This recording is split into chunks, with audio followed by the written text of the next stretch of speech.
Dear students, hope you all will be fine. जैसा कि आपको पता है हम डिस्कस कर रहे हैं रिप्रोडक्शन इन प्लांट्स, और आज जो टॉपिक हम डिस्कस करने जा रहे हैं वो है पॉलिनेशन।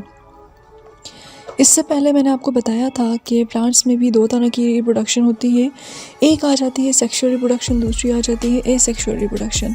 सेक्सुअल में सेक्सेस इन्वॉल्व होती हैं, यानी कि मेल और फीमेल की तरफ से हम ये कहेंगे कि सिंपली मेल और फीमेल की तरफ से सेल्स आएंगे ऑपोजिट, और वो आपस में फर्टिलाइज होंगे और एज अ रिज़ल्ट ऑफस्प्रिंग की या न्यू प्लांट्स की फॉर्मेशन हो जाएगी। और अगर हम एसेक्सुअल रिप्रोडक्शन की बात करें तो उसमें कोई भी सेक्सेस इन्वॉल्व नहीं होती, बल्कि वो प्लांट्स बगैर सेक्सेस में भी बोथ मेल और फीमेल में वो प्रोसेस होता है। तो आफ्टर दैट टुडे हम क्या डिस्कस करेंगे, पोलिनेशन। पोलिनेशन क्या होती है? पोलिनेशन असल में ट्रांसफ़र होती है पोलन ग्रेन्स की from the anther to the stigma of flower.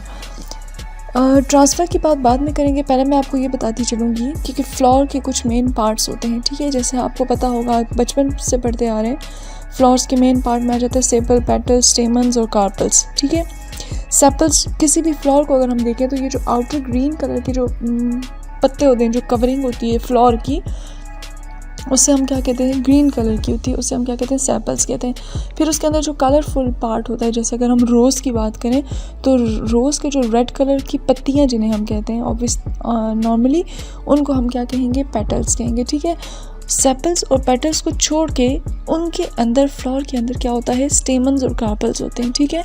Stamens और कार्पल्स असल में सेक्सुअल रिप्रोडक्शन में इन्वॉल्व होते हैं। अगर हम प्लांट्स की बात करें तो प्लांट्स में, जिन प्लांट्स में सेक्सुअल रिप्रोडक्शन होती है वो किस में होती है, फ्लावर्स में होती है, ठीक है। और फ्लावर्स ही रिस्पॉन्सिबल होते हैं सेक्सुअल रिप्रोडक्शन के लिए, ठीक है। अब उन फ्लावर्स के जो मेन पार्ट्स हैं उनमें आ जाता है स्टेमन और कार्पल। स्टेमेंस मेंस से निकला है, जिसका मतलब है ये, मतलब तो हम नहीं कहेंगे, सिंपली आप डिफ्रेंसिएशन के लिए कर लें कि जहाँ पे स्टेमन है तो मैन से निकला है, जिसका मतलब है ये मेल रिप्रोडक्टिव पार्ट है फ्लावर का, जबकि कार्पल जो है वो क्या है, फीमेल रिप्रोडक्टिव पार्ट है फ्लावर का, ठीक है। अब होता ये है कि जो स्टेमन है, स्टेमन जो मेल रिप्रोडक्टिव पार्ट है, उसके ऊपर पोलन ग्रेन्स लाई करते हैं, ठीक है। और मैंने आपको बताया था कि सेक्सुअल रिप्रोडक्शन में क्या होता है, मेल की तरफ से सेल्स जो हैं वो मूव करते हैं फीमेल की तरफ, और वहाँ पे फर्टिलाइजेशन होती है, और एज अ रिज़ल्ट जाइगोट की फॉर्मेशन होती है और न्यू प्लांट की फॉर्मेशन हो जाती है। तो अब होगा ये कि जो स्टेमन्स है, स्टेमन्स के ऊपर, स्टेमन्स एक स्टिक होती है, सिंपली एक बेसिक पतली सी फिलामेंट होती है, और उसके ऊपर एंथर होती है, ठीक है। तो एंथर को आप नॉर्मली, आपने फ्लावर के अंदर देखा होगा पोलन ग्रेन जैसे आप कह रहे होते हैं, पोलन्स, ठीक है, येलोइश कलर के, तो वो क्या होते हैं, वो एंथर होते हैं, और उसके नीचे जो स्टिक होती है, स्टॉक होती है, उसे हम क्या कहते हैं, फिलामेंट कहते हैं। अब वो एंथर वहाँ से डिटेच होते हैं, रिमूव होते हैं, हटते हैं, और कहाँ पे जाते हैं, कार्पल की तरफ जाते हैं। कार्पल फीमेल रिप्रोडक्टिव पार्ट है। कार्पल के अंदर ओवरी प्रेजेंट होती है, और ओवरी के अंदर क्या होता है, हम सिंपल ये कहेंगे कि कार्पल के अंदर, जो कार्पल का जो मेन पार्ट है, ये कार्पल है, ठीक है। अब यहाँ पे पिक्चर में आपको बताऊँ, ये एंथर है, ये फिलामेंट है, और ये पूरा, ये जो स्टाक है, एक स्टिक है, और उसके ऊपर ये पोलन ग्रेन है, ये क्या है आपके पास, मेल रिप्रोडक्टिव पार्ट है, जो कि स्टेमन, और स्टेमन से पोलन ग्रेन मूव करते हैं और कहाँ जाते हैं, ये आ जाता है आपके पास कार्पल। कार्पल का आ जाता है स्टिग्मा, जो सबसे ऊपर मुंह होता है, स्टाइल नेक वाला रीजन होता है, और ओवरी जो कि नीचे होता है। इस ओवरी के अंदर ओव्यूल लाई करता है, ठीक है। अब ये जो पोलन ग्रेन्स है, ये यहाँ से अंदर जाएंगे, इस ओव्यूल के साथ रिएक्ट करेंगे, फर्टिलाइजेशन होगी, और as a result new plant की फॉर्मेशन हो जाएगी। अच्छा, ये तो आ जाता है फ्लावर का मेन स्ट्रक्चर। हम बात करते हैं पोलिनेशन की। पोलिनेशन ऐसा प्रोसेस है जिसमें पोलन ग्रेन्स ट्रांसफ़र होते हैं from the anther to the stigma of flower. एक फ्लावर के एंथर से स्टिग्मा तक जो मूवमेंट होती है, यानी कि पोलन ग्रेन्स मूव करते हैं स्टेमन से कहाँ की तरफ, स्टिग्मा की तरफ, या आप कार्पल की तरफ कह दें, फीमेल रिप्रोडक्टिव पार्ट की तरफ, तो उस मूवमेंट को हम क्या कहते हैं, पोलिनेशन कहते हैं, ठीक है। Pollen grains are immobile, they can not reach the stigma by themself, वो खुद मूव नहीं कर सकते और ख़ुद बहुत जाके ओव्यूल के साथ जाके क्या कर लें, फर्टिलाइजेशन कर लें, बल्कि उनको कोई एक्सटर्नल फोर्स जो है वो अंदर भेज रही होती है। An external agent is required for this, it can be wind, water, animal, gravity और ग्रोथ कॉन्टेक्ट, ये कुछ भी हो सकता है। ये हवा के थ्रू भी पोलन उड़ के जा सकते हैं स्टिग्मा की तरफ। कोई इंसेक्ट जो कि आके फ्लावर के ऊपर बैठता है, वो पोलन वहाँ से क्या होगा, इंसेक्ट की बॉडी के साथ चिपक जाएगा और फिर वहाँ से वो जब जाएगा दूसरे फ्लावर की तरफ, तो दूसरे फ्लावर के स्टिग्मा में वो पोलन ग्रेन्स जो हैं वो ट्रांसफ़र हो जाएंगे। इसके अलावा तीसरी चीज़ आ जाती है, ग्रेविटी की वजह से भी ये होता है और ग्रोथ कॉन्टेक्ट की वजह से भी ये होता है, ठीक है। और वाटर की वजह से भी होता है। वाटर जब फ्लो करता है तो वो फ्लो करके पोलन ग्रेन्स को अपने साथ बहा के लेके जाता है और एज अ रिज़ल्ट वो पोलन ग्रेन्स एक जगह से दूसरे प्लांट में ट्रांसफ़र होके क्या कर देते हैं, जो प्रोसेस है फर्टिलाइजेशन का वो स्टार्ट कर देते हैं। अच्छा, अब पोलिनेशन की टाइप्स की बात करते हैं तो दो तरह की पोलिनेशन है। एक आ जाता है सेल्फ पोलिनेशन, दूसरी आ जाती है क्रॉस पोलिनेशन। यहाँ पे आपको डायग्राम से नज़र आ रहा है सेल्फ पोलिनेशन और क्रॉस पोलिनेशन का क्या मतलब है।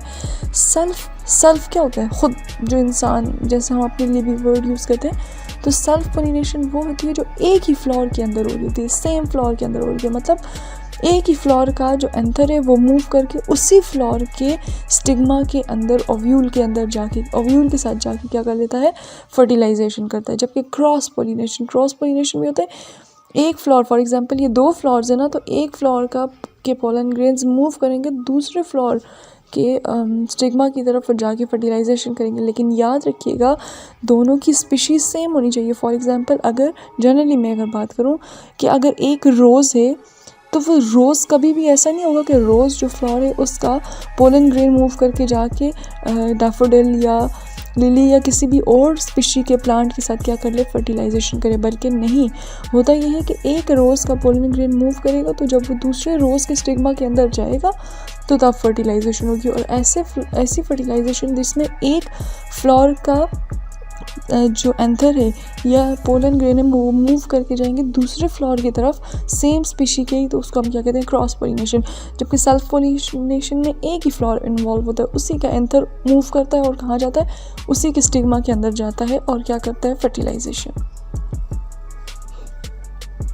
ओके, अच्छा, अब इस सेल्फ पोलिनेशन की ज़रा डिटेल में बात कर देते हैं। It is the transfer of pollen grains from the anther of a flower to the stigma of either the same or genetically similar flower. मैंने आपको बात बता। वेलकम बैक स्टूडेंट्स, कंटिन्यू करते हैं। डिस्कस कर रहे थे सेल्फ पोलिनेशन।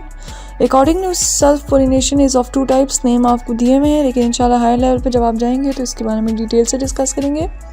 यहाँ पे आपको एक डायग्राम शो की गई है जिसमें एक फ्लावर है और बताया गया है कि इस फ्लावर में क्या हो रही है, सेल्फ पोलिनेशन हो रही है। होगा ये कि इसी फ्लावर के ये जो एंथर है ये यहाँ से डिटेच हो जाएंगे, रिमूव हो जाएंगे और यहीं पे नीचे गिरेंगे और एज अ रिज़ल्ट वो स्टिग्मा से मूव करते हुए ओवरी के अंदर जाएंगे और ओवरी के अंदर ओव्यूल प्रेजेंट होता है और वहाँ जाके फर्टिलाइजेशन के रिजल्ट में क्या करेंगे, न्यू प्लांट की फॉर्मेशन करेंगे। अब बात करते हैं क्रॉस पोलिनेशन की। Cross pollination is the transfer of pollen grains from the anther of one flower to the stigma of genetically different flower. Okay, होगा ये कि ओके यहाँ पे एक टर्म यूज़ की हुई है जेनेटिकली डिफरेंट फ्लावर। डिफरेंट नहीं होगा, जेनेटिकली सेम फ्लावर होगा, सिंपली स्पीशीज सेम होगी लेकिन फ्लावर डिफरेंट होगा, ठीक है। एक फ्लावर का एंथर मूव करके जाएगा और वो दूसरे फ्लावर के स्टिग्मा के अंदर मूव करेगा और वहाँ जाके ओव्यूल के साथ फर्टिलाइजेशन करेगा। यानी कि ये जो प्रोसेस था ये एक ही फ्लावर में हो रहा था कंप्लीट। इस प्रोसेस के लिए दो फ्लावर्स होने चाहिए। एक फ्लावर से एंथर मूव करेगा एयर के थ्रू, विंड के थ्रू, वाटर के थ्रू या एक्सटर्नल कोई भी फोर्स है उसके थ्रू मूव करेगा और कहाँ जाएगा, दूसरे फ्लावर के ओवरी में जाएगा जहाँ पे ओव्यूल प्रेजेंट होगा। ओव्यूल के साथ फर्टिलाइजेशन करके किसकी फॉर्मेशन हो जाएगी, न्यू स्पीशी की फॉर्मेशन हो जाएगी, ठीक है। एजेंसीज ऑफ पोलिनेशन, एजेंसीज क्या हैं, एजेंसीज मतलब कि पोलिनेशन जो है वो मेनली क्रॉस पोलिनेशन किस की वजह से होती है, या मेन रोल क्रॉस पोलिनेशन में किन का है, ठीक है। एबायोटिक एजेंसीज भी हैं, बायोटिक एजेंसीज भी हैं। इनकी वजह से ही पोलन जो है वो पोलन ग्रेन एक प्लांट से दूसरे प्लांट की तरफ मूव करता है, यानी कि विंड उसे लेके जा सकती है, वाटर लेके जा सकता है, इंसेक्ट्स के थ्रू पोलन ग्रेन मूव कर सकता है, बर्ड्स के थ्रू मूव कर सकता है, बैट्स के थ्रू कर सकता है, स्नेल के थ्रू, एंड्स के थ्रू, स्नेक्स के थ्रू। यानी कि आप ये कह सकते हैं जनरली कि एक्सटर्नली एयर और वाटर, और साथ साथ ही लिविंग ऑर्गेनिज्म जो एनिमल्स हैं स्मॉल, जिनका प्लांट्स के साथ बहुत ज़्यादा कांटेक्ट होता है, वो क्या करते हैं, पोलिनेशन में इम्पॉर्टेंट रोल प्ले करते हैं, ठीक है। अच्छा, एनीमोफिली की बात करते हैं। It is mode of cross pollination और transfer of pollen grains through the agency of wind. Anemophily ऐसा प्रोसेस होता है क्रॉस पोलिनेशन का जो कि सिर्फ विंड की वजह से होता है, यानी कि विंड की मदद से ही पोलन ग्रेन मूव करता है और एक प्लांट से, एक फ्लावर से दूसरे फ्लावर की तरफ जाता है, ठीक है, और एज अ रिज़ल्ट फर्टिलाइजेशन होती है। होपफुली आपको ये टॉपिक कम्प्लीटली क्लियर होगा। अगर कोई कन्फ्यूजन है तो आप मुझसे डिस्कस कर सकते हैं। Thank you.